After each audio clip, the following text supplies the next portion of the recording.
Assalamualaikum warahmatullahi wabarakatuh. Halo, apa kabar sahabat sejuta kisah? Senang sekali kami bisa kembali hadir menjumpai Anda. Tentunya seperti biasa akan menghadirkan kisah-kisah nyata yang menarik. Seperti kisah berikut ini yang sudah kami siapkan untuk Anda, berjudul Tinggalkan kekayaan, mantan supermodel jadi mualaf demi hidup tenang. Namanya Gamila, bule berhijab ini mantap menjadi seorang mualaf sejak beberapa waktu lalu. Sebelum memutuskan untuk menjadi seorang mualaf, Gamila harus melewati serangkaian proses hidup yang tidak mudah. Sebelum memeluk Islam, Gamila yang dibesarkan dalam keluarga pastor merasa kesulitan untuk memahami tentang Trinitas sejak dirinya kecil. Kedua orang tua saya pastor. Saat kecil hingga dewasa, saya sangat kesulitan memahami doktrin kekristenan, yaitu perihal Trinitas. Tidak pernah bisa masuk akal saya, kata Gamila, dikutip dari tayangan YouTube Barat Bersyahadat, Selasa 11 Januari 2022. Lebih lanjut, Gamila menceritakan, seiring dirinya beranjak dewasa, banyak sekali pertanyaan yang dia miliki soal kekristenan dan sebagainya. Hal ini lantaran mungkin saat dirinya kecil, kedua orang tuanya begitu keras mengajarkannya tentang kepercayaan yang dianutnya.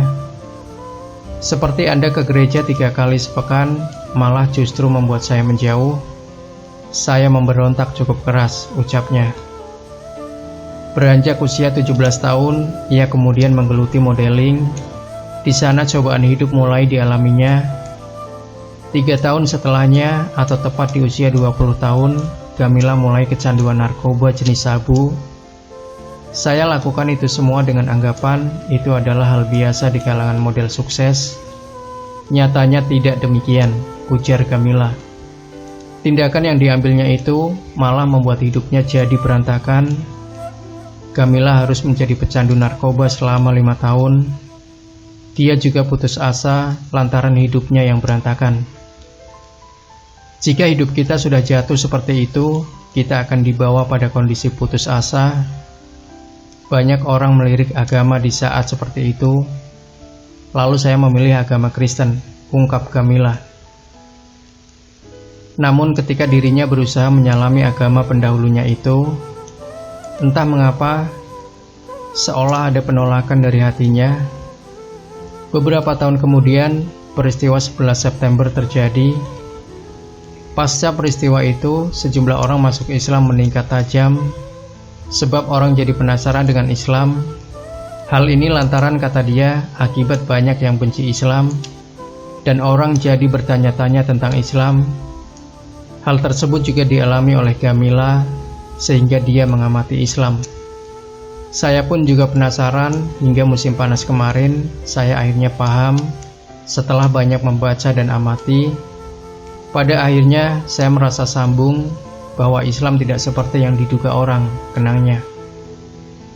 Ketika mempelajari Islam, Gamila kemudian menemukan sejumlah fakta menarik.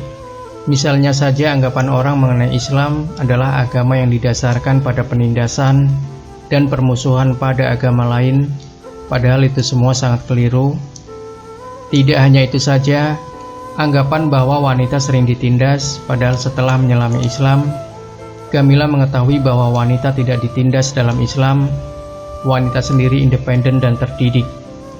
Ajaran Islam mewajibkan para suami menjaga istrinya dengan sangat baik. Memang ada kaum ekstremis di luar sana. Semua agama punya golongan ekstremis. Entah kenapa orang banyak berfokus ke ekstremis Islam, tapi begitulah kenyataannya pada banyak orang, ungkapnya. Dirinya berpikir kesalahpahaman ini dibaksakan kepada orang lain sehingga menganggap Muslim itu jahat dan pemarah, di mana justru itu membuat banyak orang semakin penasaran dengan Islam. Orang mulai baca Islam yang sebenarnya, tak hanya kebencian saja dan hal-hal buruknya saja yang orang lihat. Akhirnya orang perlahan memahami sisi lain dari Islam yang berlandaskan rasa damai, cinta, dan kepedulian terhadap sesama, jelas Gamila. Lebih lanjut, Gamila menjelaskan, karena dibesarkan secara Kristen, masih ada nilai moral yang tertanam dalam dirinya. dan bahwa nilai-nilai dalam agama Kristen hampir mirip dengan nilai-nilai Islam dan banyak orang tak menduganya. Semisal mengasihi tetangga dan juga menolong, mengasihi orang lain dan punya tata krama. Jadi sangat serupa sekali, kita semua percaya tokoh Yesus sebagai bagian dari kedua agama, tetapi kami meyakini beliau agak berbeda. Hal itulah yang membuat saya menyambung di mana Yesus adalah bagian dari Islam, sebagaimana juga di Kristen. Namun dalam Islam hanya mengimani satu Tuhan saja, Dia Maha Esa dan tak ada yang setara dengannya, kata Gamila. Dan di saat dia sudah memahaminya, tak ada keraguan buatnya bahwa Islam adalah kebenaran. Kini saya mu'alaf dan menjadi seorang Muslim, ini membuat hidup saya berubah total, kata Gamila. Gamila juga bercerita mengenai kehidupannya yang dahulu, yang mana kala itu dia punya begitu banyak properti dan juga kapal pesiar yang bisa membawanya kemana saja dan melakukan hal apa saja, hal-hal yang mungkin banyak orang impikan, namun semua itu tak memberikan ketenangan batin baginya. Saya selalu merasa hampa meski bergelimang harta dan popularitas. Saya selalu merasa ada sesuatu yang hilang. Setelah masuk Islam, saya pilih meninggalkan semua itu, tinggalkan hidup yang biayai saya semenjak saya 17 tahun, kata Gamila. Dengan meninggalkan gaya hidup itu, kata Gamila, banyak orang anggap akan sulit, tapi ternyata tidak, karena Allah telah memberikan penggantinya yang lebih baik, yakni sesuatu yang nyata, damai dan hakiki, dan mampu memberinya pandangan hidup dari sisi lain.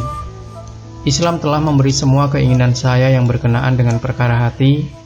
Saya sangat bersyukur sekali pada Allah telah memberikan hidayah kepada saya, ungkapnya. Dia juga mengungkapkan tanpa Islam, dirinya pasti masih bersedih, hidupnya pun pasti masih menderita. Betapa sakitnya berada dalam dunia yang tak mempedulikan diri kita, saat kita mencari makna cinta dan sudah berusaha sekuat tenaga untuk menunjukkannya pada dunia, menjual kecantikanmu, kepribadianmu dan semuanya, kemudian orang-orang malah menolaknya. Itu membuat kita mempertanyakan hidup ini apa, tujuan kita dunia ini, jelas Gamila. Gamila menambahkan, andaikan dia tak sampai di titik itu dan tak mempertanyakan hidupnya yang terasa begitu sengsara, mungkin hidupnya akan berantakan. Saya bersaksi betapa nyata Allah Subhanahu wa Ta'ala itu dan perubahan yang diberikannya kepada hidup dan hati saya, kata Gamila. Masya Allah, sebuah perjalanan spiritual yang mudah-mudahan bisa menginspirasi kita. Jangan lupa tinggalkan komentar Anda, like, share video ini, Subscribe channel Sejuta Kisah, dan terus nantikan kisah-kisah terbaru dari kami setiap harinya. Sampai jumpa di kisah yang lebih menarik lainnya. Wassalamualaikum warahmatullahi wabarakatuh.